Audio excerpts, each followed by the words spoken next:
네, 여러분 오늘부터는 저희가 이제 역대상에 들어갈 겁니다.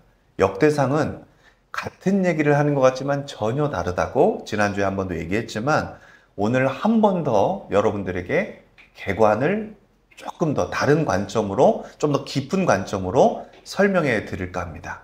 자, 지금부터 잘 따라와 주시면 감사하겠습니다. 오늘은 딱 1장만 할 겁니다. 자, 집중해 주시고 함께 갑시다. 역대상으로 넘어가는 구체적인 메시지, 노란색 글씨 같이 읽어주시죠. 시작. 역대상은 무너진 백성이 어떻게 다시 서는지를 보여줍니다. 아멘. 여러분 이게 너무 중요해요. 울어도 신경 쓰지 마세요. 자, 포로 갔다 온 이스라엘 백성들이 포로 갔다 온 이스라엘 백성들을 하나님이 어떻게 회복시키시는가에 대한 초점이 역대상에 있어요. 그래서 이름, 정체성으로 시작하여 다윗의 언약, 약속으로 중심을 잡고 성전과 예배, 즉 임재를 하나님 나라의 한복판에 다시 놓는다. 이게 역대상의 전체의 내용이에요. 마지막에 다윗은 모든 준비를 마치고 레위인과 성가대를 세우고 솔로몬을 위임하며 모든 것이 주께로부터 왔습니다 라고 고백합니다. 오늘 우리도 정체성을 붙들고 약속을 신뢰하며 예배를 삶의 중심으로 재배치해야 합니다. 자, 요 얘기를 역대상이 하고 있다. 자, 신앙의 관점에 따른 해석이 중요하다. 여러분 이해 포인트 11개 한번 읽어주실래요? 시작. 마치 법정 판결문처럼 잘못과 죄의 결과를 상세히 기록. 그러니까 쉽게 말하면 선지자적인 관점으로 네가 이래서 망했어, 네가 이래서 망했어, 네가 이래서 망했어. 그래서 여러분 열왕기 하는 MBTI로 치면 T 100%예요. 그냥 이래서 망했다는 거예요. 심지어 어느 누구도 다 죄가 있게끔 얘기를 합니다. 근데 역대기는 완전히 달라요. 자, 역대기도 읽어봅시다. 시작. 재건 설계도처럼 이미 심판을 받은 백성에게 회복의 메시지를 전달. 이미 바벨론 포로 70년 갔다 와서 온 백성들이라요. 비판하지 않아요. 잘못했다고 얘기하지 않아요. 그래서 열왕기 상하를 우리가 읽고 왔으니까 거기서 잘못했던 점들, 하나님이 꾸짖었던 점들이 우리 머릿속에 있는데요. 역대상하는 그거를 더 깊이 다루지만 잘못했다는 점들을 말하지 않아요. 특이해요. 대표적인 차이 사례가 있는데 첫 번째는 다윗의 밧세바 사건. 이 음란했던 사건, 이 강간했던 사건 있죠. 하나님이 가장 크게 일컬었던 영적인 타락의 장면을 누구나 다윗 하면 교만, 그리고 그 음란, 간음 그 얘기를 누구나 떠올리지만 역대상에서는 빼버려요. 빼버려요.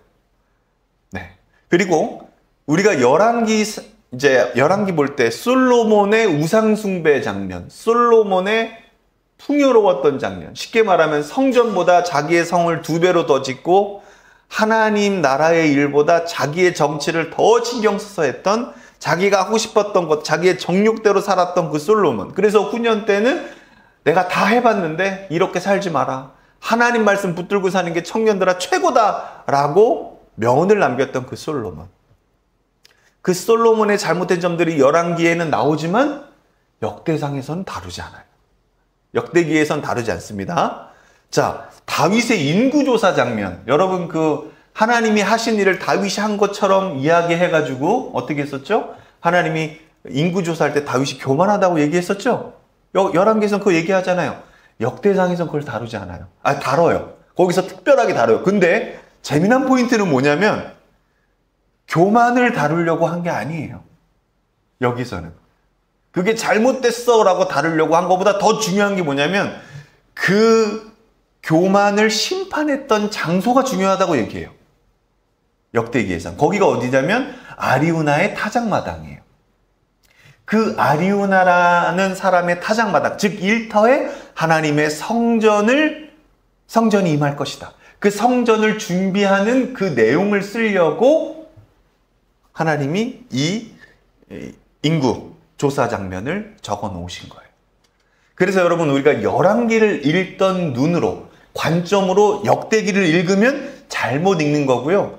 왜 여기 있던 얘기에 여기에 없어? 아, 이거 성경이 좀 이상한 거 아니야? 이거 왜 그런 거야? 라는 생각들이 자연스럽게 듭니다. 그래서요, 어떤 사람들은 이런 관점들을 놓치면 마치 이걸 이렇게 느껴요. 열왕기 상하의 역대기는 별책 부록과 같다라고 얘기를 해요.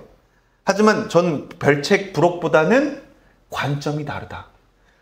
이미 심판과 죗값을 다 치르고 온 이 백성에게 하나님이 주실 것은 뭐밖에 없다? 회복의 메시지밖에 없었다. 할렐루야? 아멘입니다. 여러분, 이 나라 전 세계의 지금 전망들, 정세들, 혼란스럽고 정말 쉽지 않습니다. 그래서 수많은 사람들이 이제 예수님이 오실 때가 됐다라고 이야기를 막 합니다. 여러분, 그 전에 우리가 예수님을 기다리면서 깨어있지만 그 전에 진짜 회복이 필요할 때 필요한 말씀은 이 역대기에 있습니다. 역대기 시기에 느헤미야, 에스라, 학개. 여러분, 이럴 때 하나님의 회복이 어떻게 임하는지.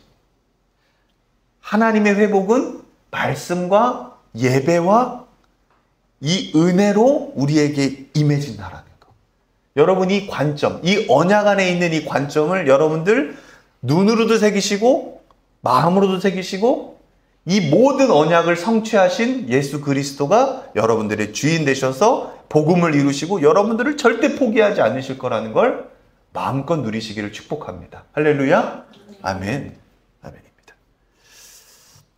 자, 역대기의 성경 개관 목사님이 표를 좀 만들어 왔어요. 자, 오타가 있을 수 있습니다. 목사님이 요즘 계속 AI를 테스트하고 있어서 얘가 요만큼 많이 늘긴 했는데 오타가 있을 수 있지만 저희는 다 대학교, 고등학교 다 나온 사람들이라고 저는 봅니다. 그리고 영적으로 보세요. 자, 갑니다. 역대기의 전체 구조입니다. 여러분 깜짝 놀라시겠지만 1장부터 9장까지는 족보만 나옵니다. 다 사람 이름이에요. 그래서 여러분 저 없이는 힘듭니다. 저도 이 족보 이해하는데 힘들어요. 그래서 이 족보를 오늘 딱 1장만 할 건데 하나님의 관점으로 보면, 이 역대기의 관점으로 보면 하나님을 찬양하게 될 줄 믿으시기 바랍니다. 이 1장에서 9장까지의 내용은 창세기서부터 사무엘상 30장까지의 내용입니다. 자, 아담으로부터 포로 귀한 자들까지의 내용이 9장까지에 나옵니다. 하나님의 섭리를 주로 다룹니다. 그리고 10장부터 29장까지는 다윗의 통치 얘기고요. 이제 성전 건축 준비고 다윗 언약을 중요하게 다루고 있다. 그리고 이제 역대하 1장에서 9장은 솔로몬 통치고요. 성전 건축과 봉헌, 그리고 봉헌 기도와 응답이 주요 관점입니다. 역대하 10장에서 36장의 내용은 다윗 왕조 이야기. 솔로몬 이후로부터 여로보암, 르호보암이 나눠져서 북이스라엘 남유다가 나눠져서 북이스라엘의 20명의 왕이 하나님의 길을 떠나 어떻게 철저하게 추락하고 타락해서 아수르에게 BC 722년에 망한 이야기. 읽었죠? 자, 남유다, 르호보암, 다윗 통일왕국으로부터 솔로몬 통일왕국으로부터 르호보암 아들의 나라가 나뉘어져서 남유다와 베냐민이 두 지파가 남아서 철저하게 버티다가 BC 586년에 바빌론에게 망하고 70년 포로 생활 갔다가 다시 돌아와서 남유다와 이 베냐민 중심으로 모인 이 다시 한번 예루살렘이 서는 이야기. 그 내용 전까지가 바로 역대하 이제 10장에서 36장의 이야기입니다. 멸망까지의 이야기가. 여러분, 요 표는 목사님 유튜브에 다시 한번 설교하면서 올려놓을 테니까 잘 보시길 바라고요. 앞으로는 여러분들에게 PDF도 함께 또 올려드리지만 여러분 설교를 한 번 더 보세요. 거기에 다 사모님이 편집해서 올려놓고 있으니까 이 표는 거기서 한 번 더 보시면 됩니다. 자, 여러분 이 표가 오늘 되게 중요합니다. 이 표 한번 다 같이 한번 봐주시죠. 오늘 족보가 여러분 1장에서부터 9장의 족보를 목사님이 이 표로 이렇게 정리해서 이렇게 찾아서 가져온 건데 여러분 이거 한번 봐주시죠. 아담에서부터 노아를 의도적으로 10세대로 봅니다. 오늘 이름만 다 나올 거고 목사님이 그 이름을 설명할 건데 미리 설명해 주는 거예요. 아담에서부터 노아까지를 하나님이 10세대로 봅니다. 의도적으로 적은 거예요. 그 이후에 노아에서부터 아브라함까지의 족보가 이름만 나옵니다. 그것도 10명이고 10세대입니다. 의도적으로 적은 거예요. 자, 그 이후에 9장까지 어떤 내용이 나오냐면 아브라함에서부터 요시아까지를 하나님이 일부러 적어 놓으십니다. 그리고 그거를 30세대로 적어 놔요. 그러면 10세대, 10세대, 30세대, 50세대죠? 자, 근데 이게 조금 더 디테일하게 볼 거예요. 자, 여러분 요 표 한번 보세요. 그 표를 위에 조그맣게 줄여 놓은 거고요. 자, 아담. 우리 한별이가 크게 한번 아담부터 10번 노아까지 한번 읽어줄래요? 아담, 셋, 에노스, 게난, 마할랄렐, 야렛, 에녹, 무두셀라, 라멕, 노아. 예, 여러분 우리가 이제 이걸 계속 읽을 거예요. 이렇게 10명이라는 거예요. 자, 그 다음에 노아부터 아브라함까지, 즉 셈부터 11번부터 20번까지 우리 다현이가 한번 읽어주세요. 셈, 아르박삿, 셀라, 에벨, 벨렉, 르우, 수룩, 나홀, 데라, 아브람. 예, 이 한 사람 한 사람 다 공부하면 목사님도 성대결절 오겠죠? 예, 그러니까 여러분 역대기는 이렇게 보는 건 아니라는 거예요. 이 관점이 그래서 중요한 거고, 그래서 설교하기가 참 감을 잡지 못하면 어려워요. 그래서 여러분들도 이걸 잘 따라오셔야 됩니다. 자, 여러분 20번에 아브람 나오는데 이 아브라함이 나중에 아브라함이 되는 거예요. 그리고 21번에 제가 초록색 또 쳐놨죠. 그 아브라함이 한 번 더 나와요.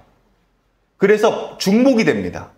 그래서 요시아까지는 사실 50인 것 같지만 사실은 아브라함이 한 번 더 나와서 49예요.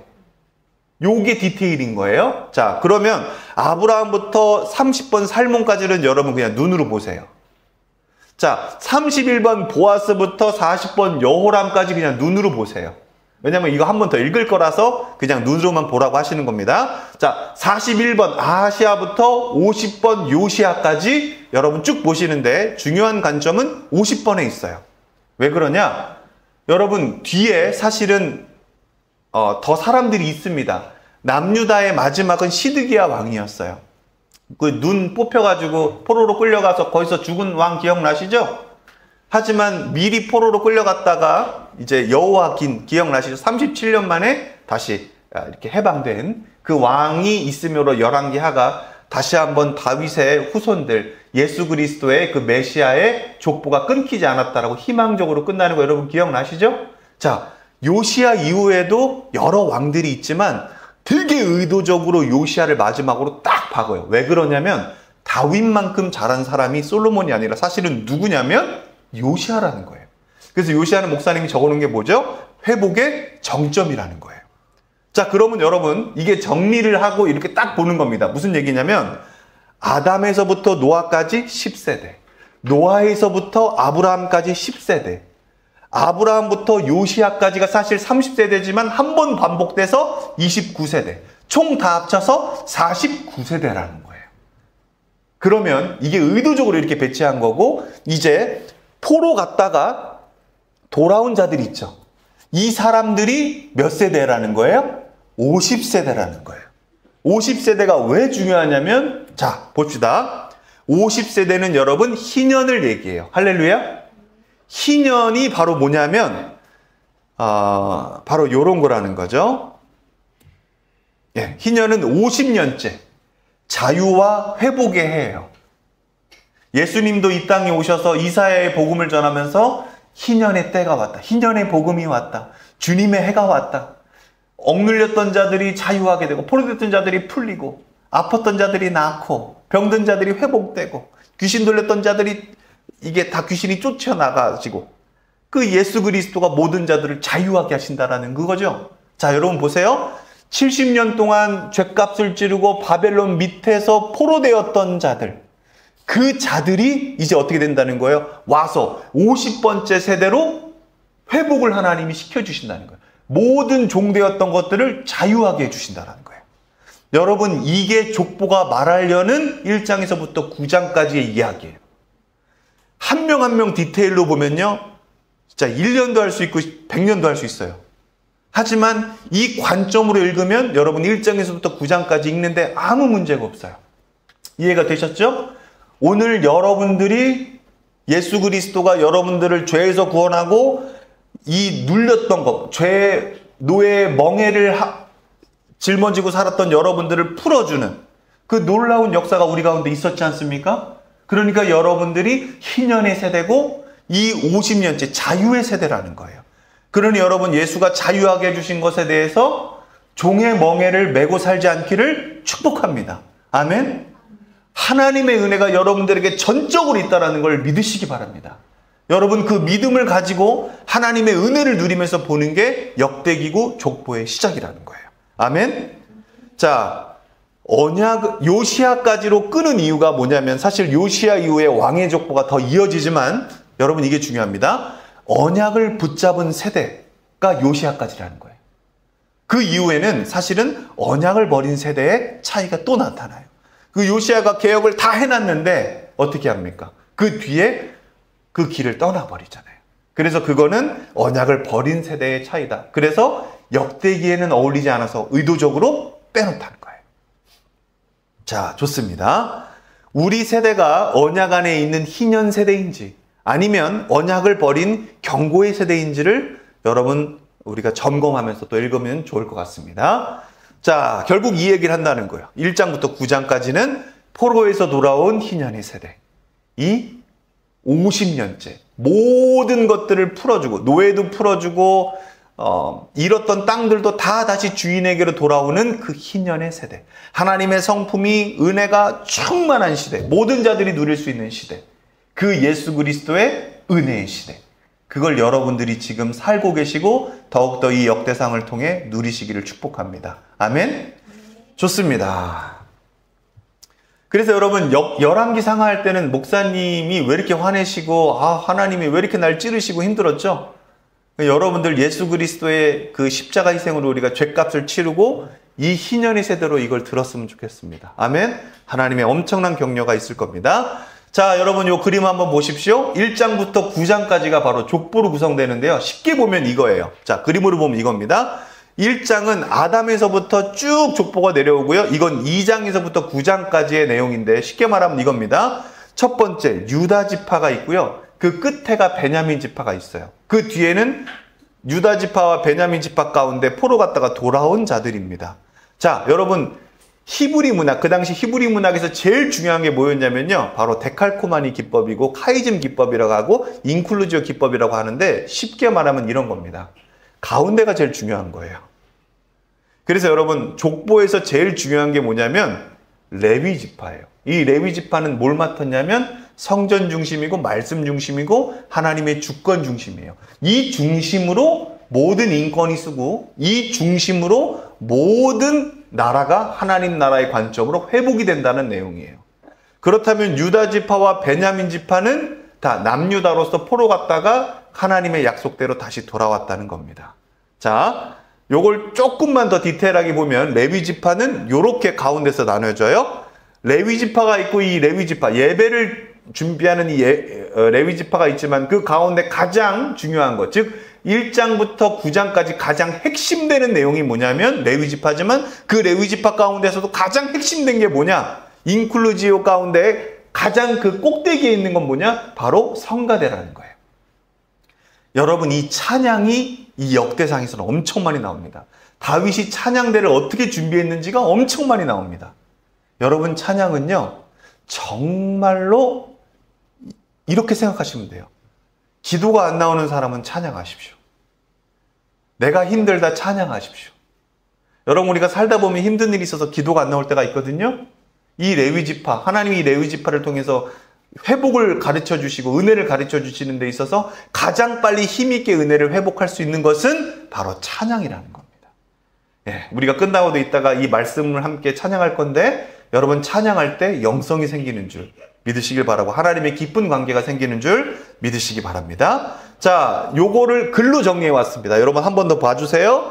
역대상 1장에서부터 9장까지의 내용은 유다 지파가 2장에서 4장까지가 등장하고요. 베냐민 지파가 8장에 등장합니다. 그리고 요 가운데 껴있는 게 유다 동편 지파가 5장에 등장하고 북방 이스라엘 지파가 7장에 등장하는데 이 5장과 7장은 북이스라엘 10지파가 된 겁니다. 그래서 이들은요, 이미 아수르가 BC 722년에 다 완전히 이제 멸망시켰고 다 흩어져 버렸어요. 다시 포로로 돌아오지도 못했어요. 그래서 이들은 다 사라져 버립니다. 이거 안 듣고 들으면 왜 계속 사람 이름만 읽는 거지? 뭐 하는 거지? 하는 겁니다. 네, 좋습니다. 자, 오늘은 1장만 할 건데요. 아담에서부터 아브라함까지의 계보, 이 1장을 저희가 볼 거고요. 마지막 9장은 바벨로니아 포로 갔다가 다시 예루살렘으로 귀환한 사람들로 등장하고, 그 이후에는 사울왕 이야기, 다윗왕 이야기, 솔로몬 이야기, 그 아들들 이야기로 마무리가 됩니다. 여러분 다 전체적으로 개간 이해되셨죠? 자, 이제 1장 보겠습니다.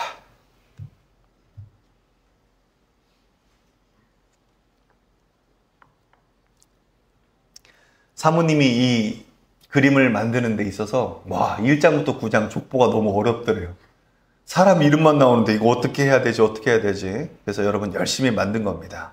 자, 옆에 아담과 하와가 있고 그 뒤에 가인과 아벨이 번제 드리던 장면, 저쪽 뒤에 보면 바벨탑도 있고 그 무지개 디테일하게 보이시죠? 이 노아의 홍수 이후에 저 방주도 있고. 근데 방주가 거의 다 망가졌어, 이 AI가 뽑은 거는. 네.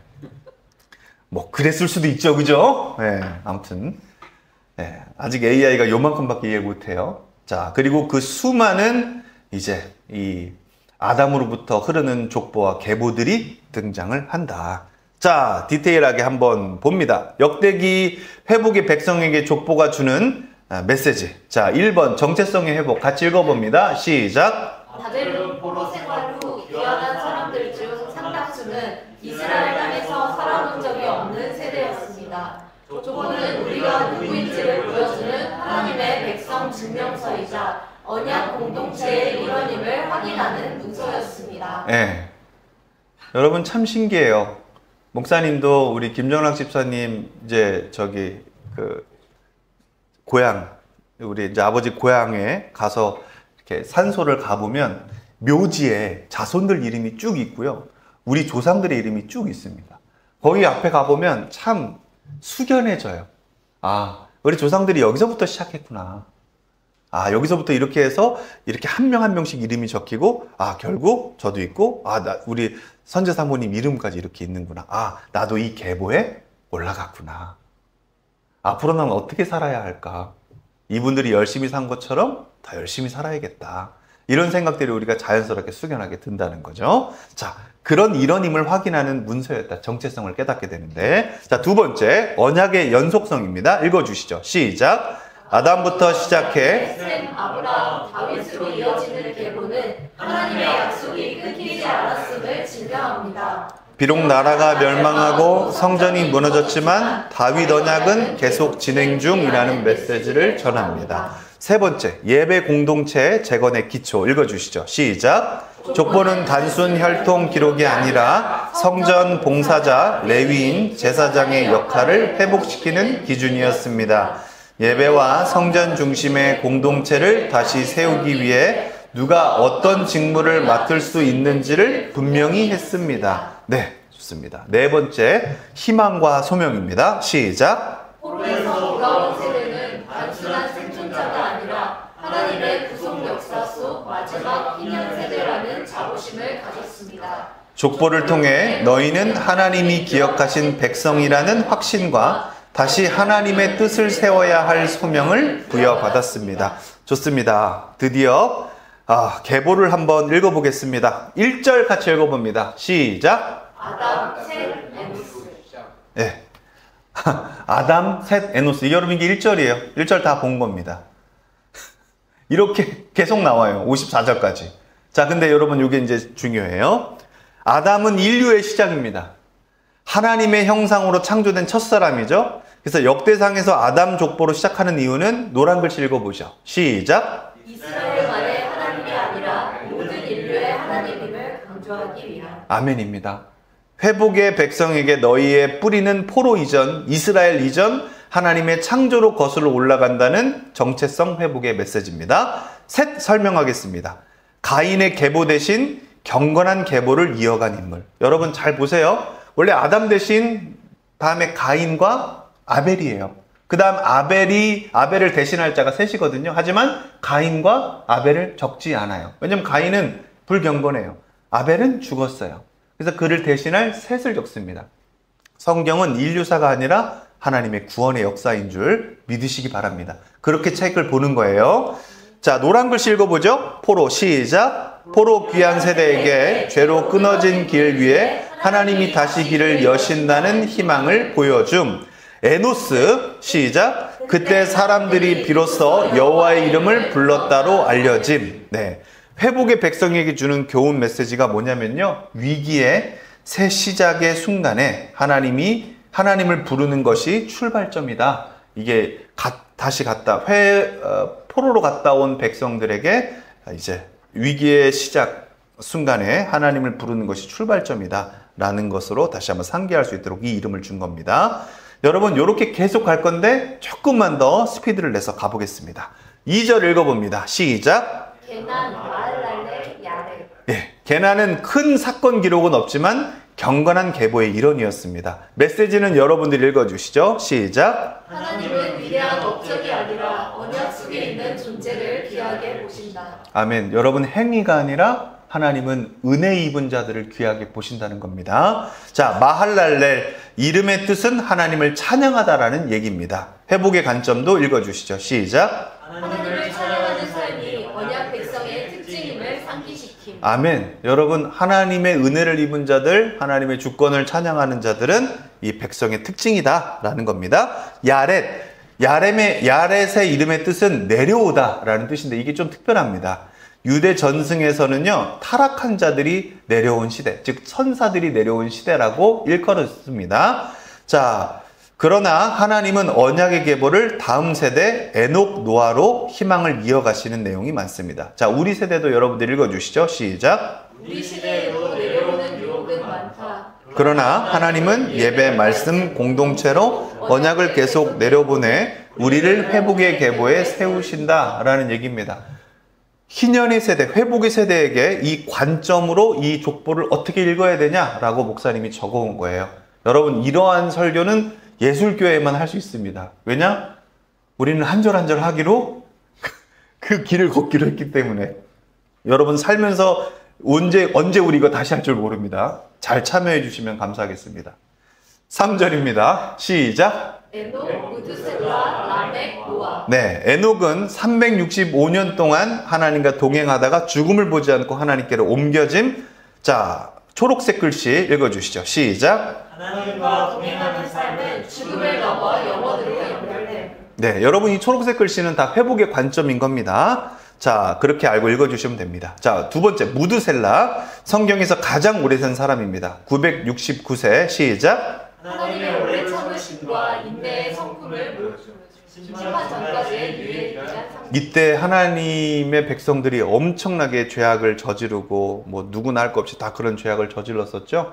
하지만 하나님이 이 무드셀라의 이름과 이름 안에 있어 하나님이 오랫동안 심판을 유예하셨다라는 거, 인내의 성품을 보여주셨다라는 걸 강조합니다. 라멕, 노아의 아버지, 아들의 이름을 위로, 노아라고 지었음. 시작.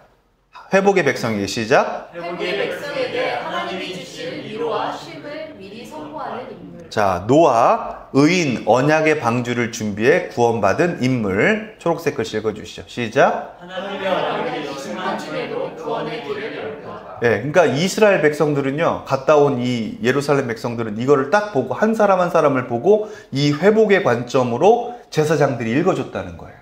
목사님처럼.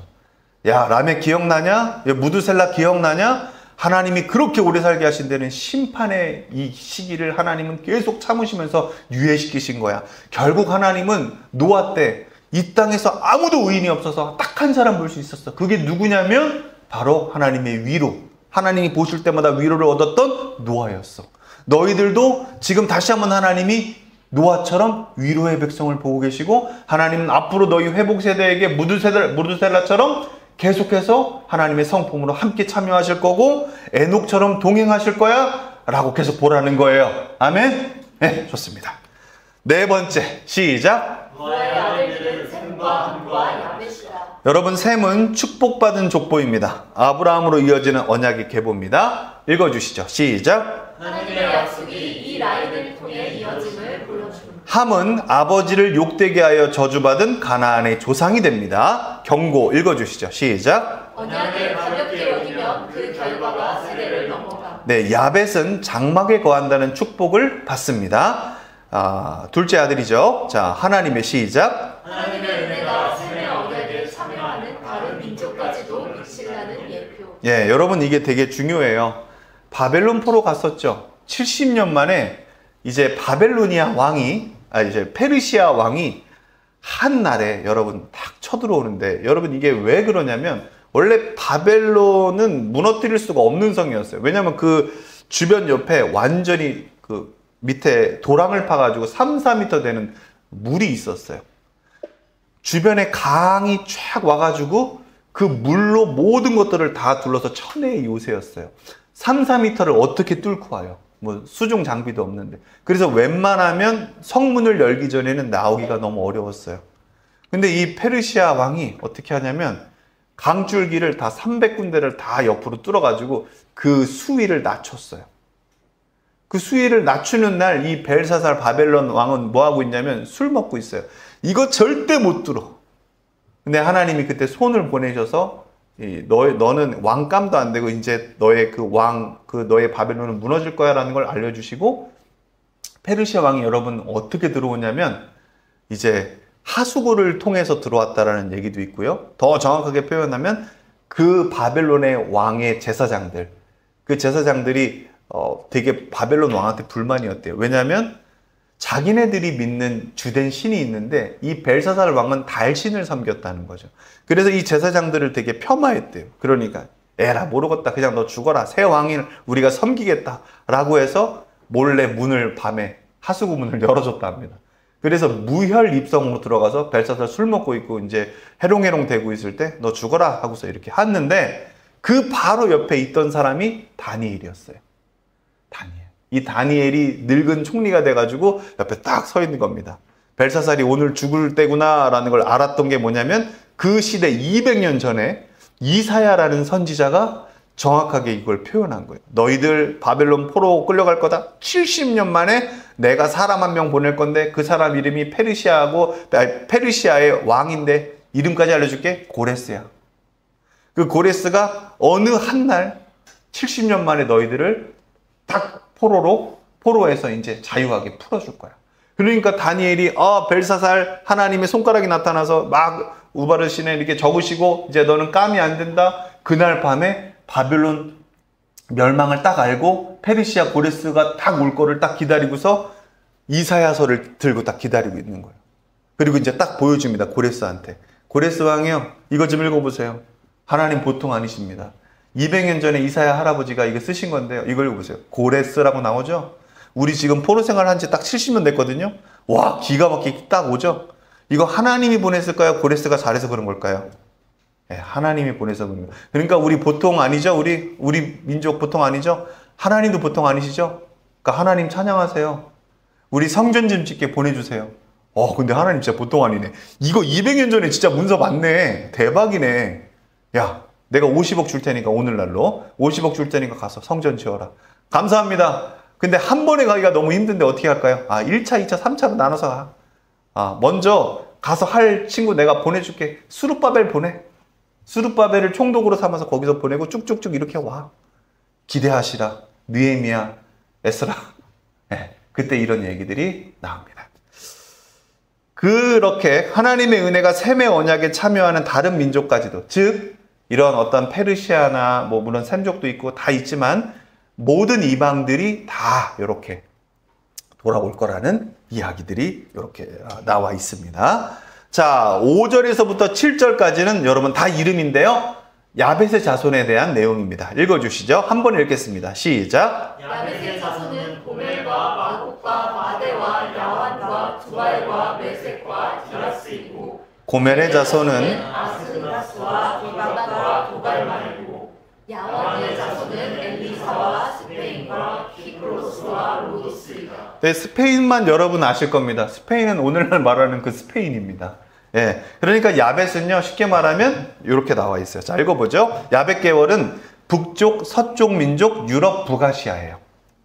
자녀는 우리가 읽었고요. 대표 우선은 고멜과 야완입니다. 역대상 관점으로 보면요, 족보의 야벳의 자손까지 기록한 것은 초록색 읽어주시죠. 시작. 이스라엘을 넘어 모든 민족이 하나님의 창조와 섭리 안에 있음을 선언하는 행위입니다. 회복의 메시지 포로 귀한 세대에게 읽어주시죠. 시작. 너희는 작아 보여도 하나님은 유럽과 북방 민족까지 사주시는 멸망의 주권자라는 시각을 심어줍니다. 네, 왜냐하면 여러분 포로 갔다 왔는데 완전히 땅이 다 폐허가 되었고 성전도 다 무너져 있고 되게 볼품이 없는 거예요. 그래서 하나님이 아담부터 시작하는 겁니다. 내가 이스라엘 하나님인 것 같냐? 내가 남유다의 하나님인 것 같아? 내가 더 넘어서 열방의 하나님이야. 내가 모든 인류를 지었어 라는 걸 보여주는 겁니다. 너희들은 결코 작지 않다는 거죠. 자, 언약과 세계, 창세기 9장 27절에 야벳이 셈의 장막에 거한다는 축복처럼 훗날 복음이 이방 세계로 확장될 예표가 되었다. 여러분, 셈족을 통해서 예수님이 오신 겁니다. 자, 좋습니다. 8절입니다. 16절까지 여러분 한 번에 쭉 읽을 건데요. 함의 자손, 이 저주를 받은 노아의 함의 자손에 대한 내용입니다. 시작. 함의 자손은 구스와 이집트와 리비아와 가나안이고 구스의 자손은 스바와 하윌라와 삽다와 라마와 삽드가이고 라마의 자손은 스바와 드단이다. 구스가 또 니무롯을 낳았는데 그는 이 세상의 첫 장사가 되었다. 11절 이집트에게서 루드족과 아남족과 르합족과 납두족과 바두르족과 가술루족과 크레테족이 나왔다. 가나안은 맏아들 시돈을 낳았고 그 아래로 헷을 낳았다. 가나안에게서 여부스족과 아모리족과 기르가스족과 히위족과 알가족과 신족과 아르아족과 스말족과 하마족이 나왔다. 예, 여러분 이 빨간 글씨만 포인트로 보겠습니다. 니무롯은 여러분 그 바벨탑 처음 지었을 때 하나님을 대적하는 첫 용사였고, 여러분 이 12절 옆에 보면 가술루족에서 블레셋 쪽이 나왔다라고 하는데, 블레셋 쪽은 여러분들 계속 이스라엘 역사에서 대적으로 나오면서 싸우죠. 이 골리앗 여러분 다 기억나시죠? 자, 14절부터 16절은 가나안의 이 원주민들의 조상들을 얘기하고요. 하나님이 이 땅을 다시 주셨죠. 자, 여러분 이렇게 기억하시면 됩니다. 자, 이게 디테일한 설명을 한 번 더 하겠습니다. 함 계열은 남쪽 서쪽 민족, 즉 아프리카와 근동 일부에 있었습니다. 자녀 대표 우선들은 우리가 읽었으니까 이렇게 기억해 주시면 됩니다. 역대상의 관점, 함의 계보 또한 하나님의 섭리 속에 존재한다라는 겁니다. 심판과 저주를 받았지만 하나님의 구속 역사에 그 또한 포함되어 있다. 이스라엘 역사와 밀접하게 연결되어 있다는 겁니다. 회복의 메시지 읽어주시죠. 시작. 패배와 심판의 역사 속에서도 하나님은 여전히 열방을 향한 계획을 진행하심을 보여줍니다. 언약과 세계도 읽어주시죠. 시작. 구속사는 심판받은 민족을 배제하지 않고 오히려 그 역사를 경고와 교훈으로 삼아 언약 백성을 더 견고하게 함. 아멘. 여러분 결국 심판도 하나님의 구속사의 역사 안에 들어가 있다라는 겁니다.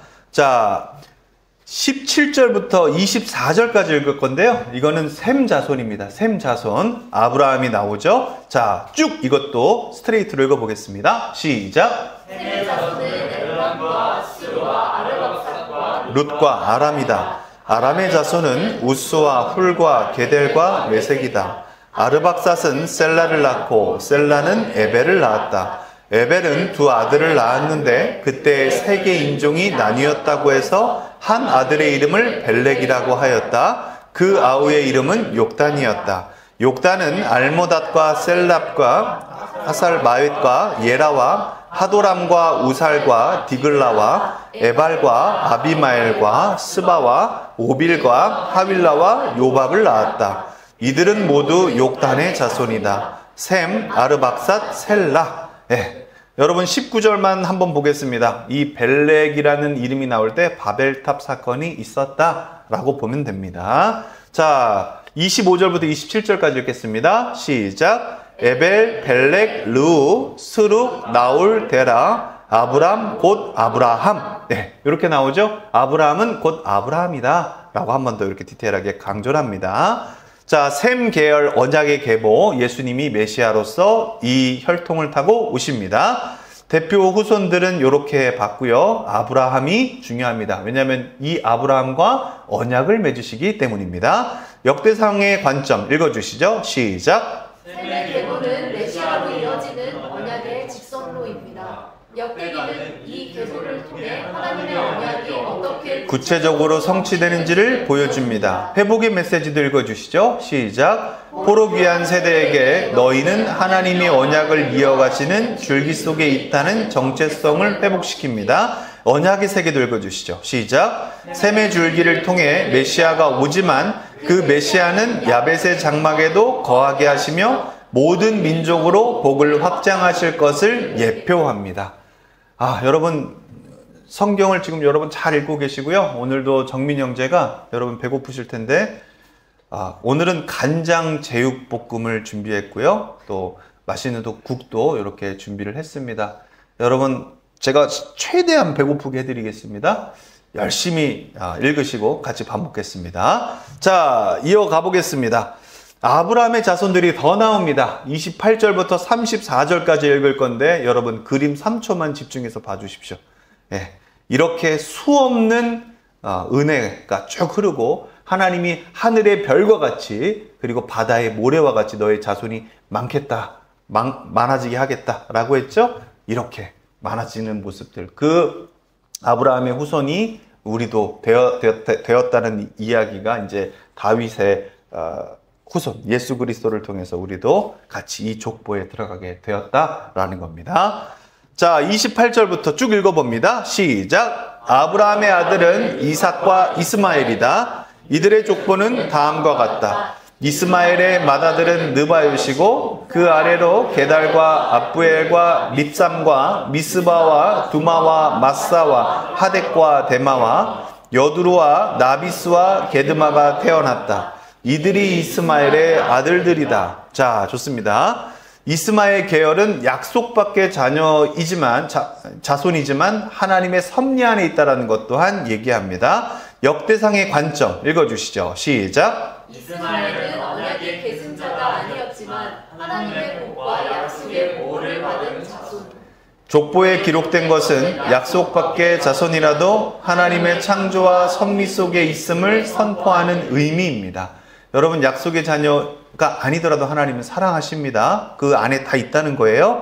회복의 메시지 읽어주시죠. 시작. 포로 귀한 세대에게 하나님은 언약 백성뿐 아니라 열방까지 다스리신다는 시각을 아멘. 작은 공동체라도 우리가 살아가면서 여러분 쟤는 왜 저럴까? 쟤는 왜 저럴까? 쟤는 왜 이렇게 살까? 쟤는 왜 저렇게 살까? 여러분 쟤는 저렇게 잘 사니까 하나님의 약속 안에 있는 것 같아. 쟤는 저렇게 나가니까 하나님의 약속을 벗어난 것 같아. 하지 말라는 거예요. 하나님의 약속 안에 다 있다는 거예요. 여러분 이게 하나님의 은혜가 우리의 행위보다 크다는 거예요. 아멘. 예수님의 십자가 사건은 우리의 모든 인류의 모든 죄를 덮고도 남을 만큼 크다라는 것을 계속해서 지금 이 족보를 통해 얘기해주고 있는 겁니다. 자, 좋습니다. 32절부터 33절 읽어봅니다. 시작. 아브라함의 첫 그두라가 낳은 아들은 시므람과 욕삼과 무담과 미디안과 이스박과 수아이다. 욕삼의 아들은 스바와 드단이다. 미디안의 아들은 에바와 에벨과 한옥과 아비다와 엘다이다. 이들은 모두 그두라의 자손이다. 역대상 끝나면 우리 1장부터 9장까지 한 번도 안 틀리고 말하는 사람 뭐 상품 좀 한번 줘야겠어요. 왜 그런 랩 배틀 같은 거 하잖아요. 아브라함이 첫 그두라가 낳은 아들은 시므람과 육산과 무단과 미디안과 아스박과 수아이다. 욕산의 아들은 스바와 드단이다. 미단의 이렇게 되면 다시 땡. 누가 이걸 다 할지 한번 이벤트 한번 해보죠. 자, 그두라 자손입니다. 부르심과 섭리의 확장들입니다. 아들들은 다음과 같고요. 역대상의 관점, 계속 하나님 이런 관점을 우리에게 회복의 백성에게 알려주시는 겁니다. 읽어보죠. 시작. 그두라는 사라가 죽은 후 아브라함에 맞은 아내, 그 자손들 또한 족보에 포함됨으로써 하나님의 복이 아브라함을 통해 열방으로 흘러감을 보여줌. 회복의 메시지 시작. 하나님의 부르심은 혈통의 경계를 넘어 확장된다. 언약 백성은 복을 독점하려는 자리가 아니라 복을 흘려보내는 통로임. 여러분, 이 족보를 통해 하나님은 이걸 우리에게 얘기해 주시는 거예요. 회복의 백성들아, 은혜를 입은 백성들아, 너희들이 잘 살아서 너희들이 보란듯하게 잘 살아서 복을 누리는 게 아니라 은혜 때문에 복을 누리는 너희들아, 너희들은 복의 통로임을 잊지 마라. 복을 흘려보내는 통로임을 잊지 마라. 너희들은 복의 근원이다. 제사장 나라이다. 하나님 나라의 백성들이다. 복의 통로이다. 이걸 잊지 마라 라는 것을 이름을 통해서 얘기해 주시는 겁니다. 좋습니다. 34절 시작. 아브라함이 이삭을 낳았다. 이삭의 아들은 에서와 이스라엘이다. 자, 보겠습니다. 이삭 계열 언약의 직계입니다. 아들은 이제 에서와 이스라엘, 즉 이 이스라엘이 야곱이었죠. 역대상의 관점 읽어봅니다. 시작. 이삭은 하나님이 사라를 통해 약속하신 아들. 에서 역시 기록함으로써 비록 언약 계승자가 아니어도 하나님의 섭리 속에 있음을 보여줌. 네, 좋습니다. 회복의 메시지도 읽어주시죠. 시작.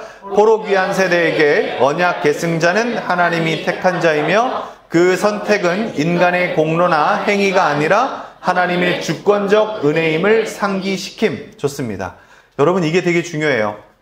포로 귀한 세대에게 언약 계승자는 하나님이 택한 자였고 그 하나님이 택하신 선택은 인간의 공로나 행위가 아니라 하나님의 주권적 은혜였다. 그냥 은혜였다라는 겁니다.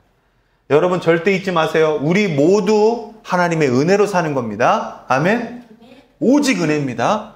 그리고 그 오직 은혜는 말씀을 통해 오고요. 그 말씀은 예수 그리스도고요. 그 예수님이 우리 안에 계셔서 하나님 나라의 성품을 맺게 하십니다. 성령의 열매를 맺게 하십니다. 성경이 그 얘기를 계속 하고 있는 거예요. 좋습니다. 에서의 자손들, 붉은 이러한 계열들, 이쪽에 살게 되는데, 여러분 사실은 이게 세일산이라고도 하고 이제 호리 백성들이라고 하는데요. 엄격하게 말하면 호리와 세일은 이제 세일은 그 지역명이고요. 호리는 그 원주민들을 얘기하는 겁니다. 근데 이 에서가 그쪽에 가가지고 그 땅을 차지해서 나중에 후대에서는 호리 백성이라고도 부르고 세일산 백성이라고도 부르고 에서의 자손들, 에돔의 백성들이라고도 부른다. 이 말입니다.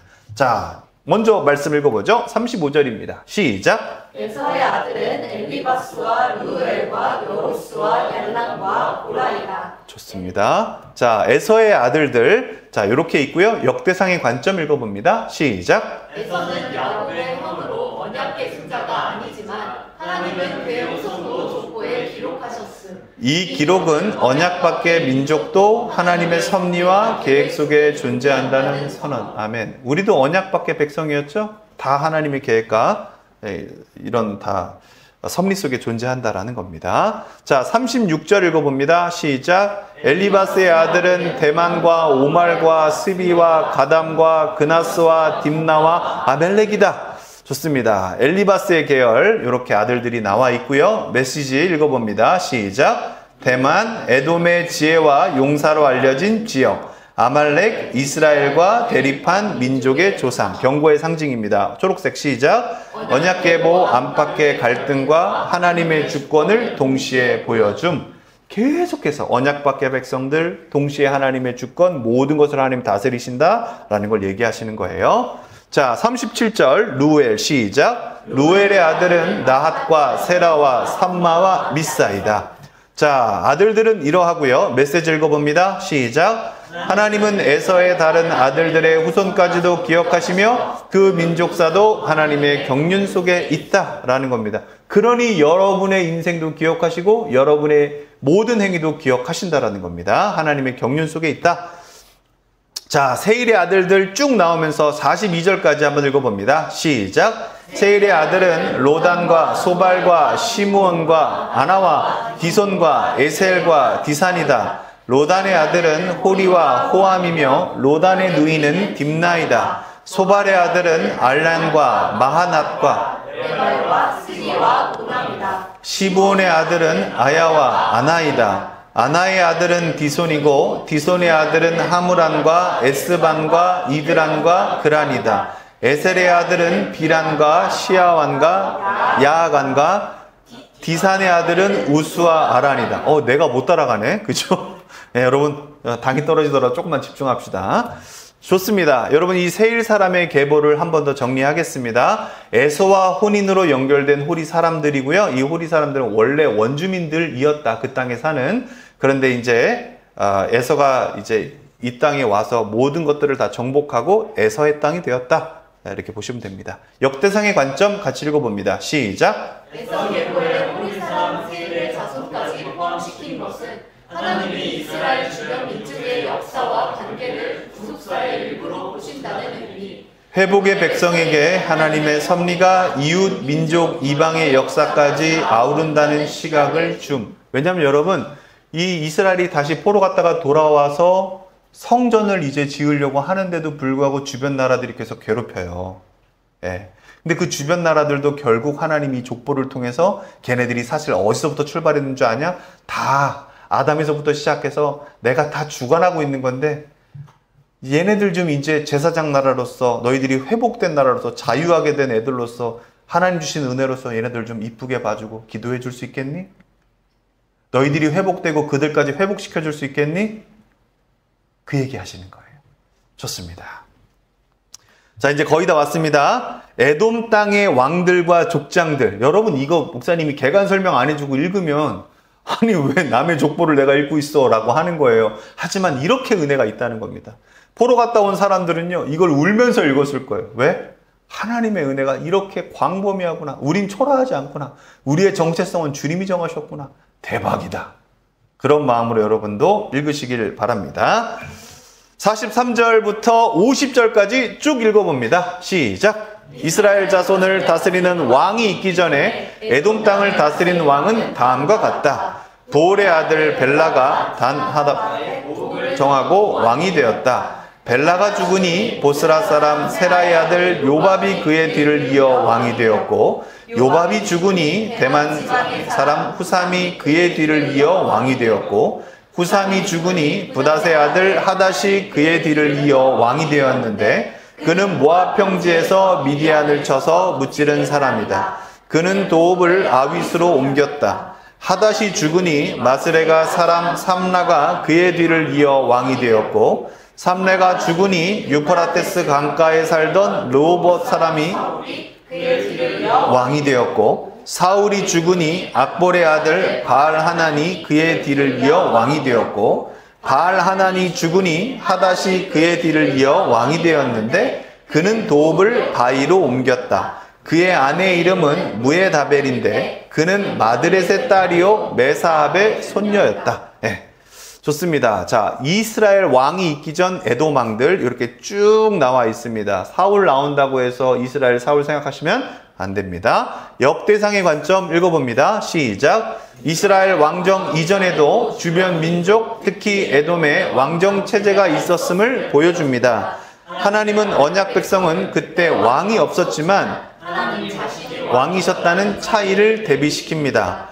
포로 귀한 세대에게 세상의 정치 체제가 아무리 앞서 보이더라도 하나님의 통치가 더 근본적이고 완전하다는 시각을 줍니다. 예. 세상의 왕들, 세상은 담을 먼저 쌓고 하나님 앞에 이렇게 대적하기도 하고 자신들의 왕과 자신들의 이름을 높이 세웠지만 이스라엘은 하나님의 왕이었어. 난 너희들의 왕을 한 번도 포기한 적이 없었어. 이걸 얘기해 주는 거예요. 지금도 성전이 없고 너희들의 왕이 다 무너진 것 같고 지금은 수룹바벨 총독이 있는 것 같고 왕도 없는 것 같고 너희들 그런 것 같지만 아니야. 고레스 위에 내가 있어. 모든 왕들 위에 내가 있어. 난 너희들을 한 번도 왕으로서 포기하지 않았어. 네, 좋습니다. 51절부터 54절까지 읽어봅니다. 시작. 하닷이 죽었다. 에돔의 족장은 딥나 족장과 알랴 족장과 여댓 족장과 오홀리바마 족장과 엘라 족장과 비논 족장과 그나스 족장과 대만 미살 족장과 막디엘 족장과 이람 족장이다. 이들이 에돔의 족장이다. 네, 그럼 성경 퀴즈 하나 내보겠습니다. 여러분 족장 중에서 가장 하나님이 미워하는 족장은 누굴까요? 네, 53절에 밉살 나오죠. 네, 뭐 그냥 한번 웃자고요. 자, 한번 웃자고요. 네, 좋습니다. 네. 죄송합니다.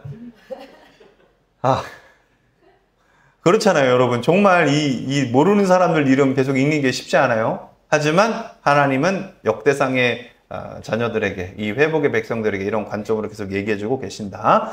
자, 좀 더 디테일하게 한번 가보겠습니다. 에돔의 족장들, 딥나부터 이람까지 이렇게 쭉 왔습니다. 역대상의 관점이 중요하죠. 회복의 관점 읽어봅니다. 족장은 시작. 족장은 각 지파와 지역을 대표하는 지도자들로 에돔의 내부 통치 구조를 나타냅니다. 이스라엘과 끊임없이 갈등을 빚었던 인물 지역 이름들이 여기 포함되어 경계와 영적 각성의 교훈이 됩니다. 그러나 기록 속에 그들을 남김으로써 하나님이 모든 민족과 그 지도자들의 역사까지 주권적으로 다루심을 보여줍니다. 아멘. 좋습니다. 자, 오늘 마지막 페이지인데요. 요건 되게 중요하니까 제가 흰 글씨를 깼습니다. 여러분들이 노란색과 초록색 글씨를 읽어주시면 됩니다. 역대상 1장의 족보를 저희가 다 읽었어요. 이건 이름의 나열이 사실은 아닙니다. 사실은 이름 속에 있는 하나님의 신실하심과 구원의 큰 그림을 보여주는 선언문입니다. 김병락 집사님만 깨어 계세요. 여러분 깨어 계십시오. 자, 우리는 시작. 우리는 그 이야기 속에 부르심을 받았고 그 부르심은 우리의 행위가 아니라 전적인 하나님의 은혜에 기초합니다. 오늘도 하나님은 우리를 언약의 계보 속 회복의 사람으로 세우십니다. 아멘. 지만 형제가 회복의 사람이라는 거예요. 회복의 계보 속에 있다는 거예요. 우리 희수 형제가 회복의 계보 속에 있다는 거예요. 여러분, 우리 모두가 회복의 계보 속에 있다는 겁니다. 여러분, 이거보다 더 큰 은혜가 어디 있겠습니까? 우리 사모님도 저도 오늘 회복되어서 나왔는데 건강이 회복되어서 기쁜 걸 떠나서 우리의 본질 자체가, 우리의 이름 자체가, 우리의 정체성 자체가 하나님의 회복의 역사 안에 그 계보 속에 있다라는 겁니다. 아멘? 자, 여러분 이제 우리가 마지막 찬양할 건데요. 한번 여러분 이 가사부터 한번 봅시다. 비준비하시니 라는 찬양인데요. 여러분 이 찬양이 시편 147편의 내용으로 써진 건데요. 가사 한 번만 같이 읽어봅니다. 시작. 우리 주는 위대하며 능력이 많으시도다. 그의 지혜에 무궁하며 인자는 영원하도다. 네. 시작. 상한 자들 고치시며 상처를 싸매시도다. 별들의 수를 세시며 이름을 붙이셨도다. 아멘. 자, 여러분 오늘은 뭐 촬영 끄지 마시고 쭉 갑시다. 한번 봅시다, 여러분. 이게 언제 쓰여진 거냐면요. 바벨론 포로 갔다 와서 쓰여진 거예요. 오늘 역대기의 이 희년의 세대가 읽어야 될 아주 주된 말씀 중에 하나였고 찬양 중에 하나였다는 거예요. 여러분, 포로 갔다 온 자들이 70년 동안 억압을 받고 자랐는데 상한 자들이 있었겠습니까? 있었겠습니까? 상처 입은 자들은요. 근데 하나님이 그들을 부르시고 상처를 싸매신다는 거예요. 그 뒤에 또 가사가 나와요. 별들의 수를 세신대요. 여러분, 이건 진짜 하나님이 별들을 만드시고 이름을 붙이셨어요. 이름을 붙이셨다까지 나오니까요. 근데 이건 더 넘어서 어떤 의미가 있냐면요. 하나님이 오늘 우리가 읽었던 아브라함, 이 아브라함의 언약을 떠올리게 하시는 거예요. 포로된 백성들이 자유해졌을 때. 야, 아브라함이 자녀 없었을 때 기억나냐? 아직 이스라엘이 태에 있었을 때 기억나냐? 내가 아브라함을 부르고 아브라함에게 하늘을 보라고 했어. 하늘의 별들 보이니? 저 수많은 별들처럼 내가 저걸 다 창조했고 내가 저 다 이름 적고 내가 다 모든 것들을 기억하고 그 수를 세아리는 것처럼 너의 자녀가 저렇게 많게 해줄게. 할렐루야. 여러분, 여기에서 별들의 수를 세신다는 건 바벨론 포로 갔던 수많은 자들의 이름을 세신다는 거고요. 그들의 수와 그들의 형편과 그들의 삶을 세신다는 겁니다. 그리고 그들을 다시 불러주신다는 거예요. 그리고 여러분 그 뒤에 가사를 한번 읽어보십시오. 시작. 그가 구름으로 하늘을 덮으시며 땅을 위하여 비 준비하시니. 아멘. 여러분, 이게 바로 뭐냐면 희년의 메시지인 거예요. 이들이 돌아왔더니 황폐해요. 땅이 황폐하고 성전도 없고 초라하기 그지없어요. 하지만 하나님이 뭘 준비하신다는 거냐면 걱정하지 마, 희년의 세대야. 희년은 원래 여러분 뭐냐면요, 하나님이 안식년 때마다 너희들을 쉬게 한다라는 것을 넘어서 원래 하나님이 정확하게 어떻게 얘기하시냐면 땅을 쉬게 하신대요. 땅이 쉴 거다. 하나님은 땅을 쉬게 하신다 그랬어요. 50년째 희년은 아무도 농사할 수 없고요. 하나님이 대대적으로 땅을 축복하시고 땅을 다시 한번 회복시키신다는 얘기예요. 그럼 여러분, 포로 갔던 70년 동안은요, 하나님이 철저하게 땅이 쉬게 하신다라 그랬어요. 이제 하나님이 다시 예루살렘을 가동하실 거란 얘기고요. 하나님이 비를 준비해서 척박한 땅을 다시 한번 비를 내리시고 기경하게 하실 것이고 농사하게 하실 것이고 여기서부터 건축 일어나게 하실 거고 여호와 이름을 둘 수 있는 그 성전을 다시 짓게 하실 거란 얘기예요. 이 얘기를 찬양하는 거예요. 그러니 모든 백성이 이렇게 함께 찬양했다라는 겁니다. 예루살렘아, 같이 시작. 예루살렘아, 여호와를 찬송할지어다. 내 하나님을 감사함으로 그 앞에 나가며 주 임재 앞에 경배해. 할렐루야. 여러분, 이스라엘 백성들이 바벨론 가서 하나님께 예배하고 하나님께 뜨겁게 예배했고 깨끗하게 살았고 하나님의 성품을 보였더니 우와, 너 잘 살았다, 드디어 회개했구나 하고 다시 예루살렘으로 보내셨을까요? 아닙니다. 하나님은 태초부터 심판의 기간을 정하셨고 회복의 기간도 정하셨다는 겁니다. 할렐루야. 모든 건 하나님의 은혜입니다. 여러분, 이 시간 족보를 통해서 우리의 인생 잘 살아야겠다, 행위로 끝나지 않기를 축복합니다. 전적인 하나님의 은혜에 빠지시기를 축복합니다. 회복은 하나님의 은혜 안에 있습니다. 아멘. 하나님의 주권 안에 있는 그 은혜 안에 있는 것 속에 회복이 있음을 믿으시기 바랍니다. 여러분, 이 찬양을 부르시면서 하나님의 은혜를 전적으로 높이시길 바랍니다. 여러분의 땅과 여러분의 인생과 여러분의 모든 것을 하나님이 기경하시고 반드시 땅을 쉬게 하시고 다시 한번 회복시키시고 비를 내려주실 줄 믿으시기 바랍니다. 할렐루야. 여러분의 인생을 계획하시고 준비하시고 이끄시는 우리 하나님, 그 하나님을 마음껏 찬양하시기를 축복합니다. 같이 뜨겁게 찬양하겠습니다.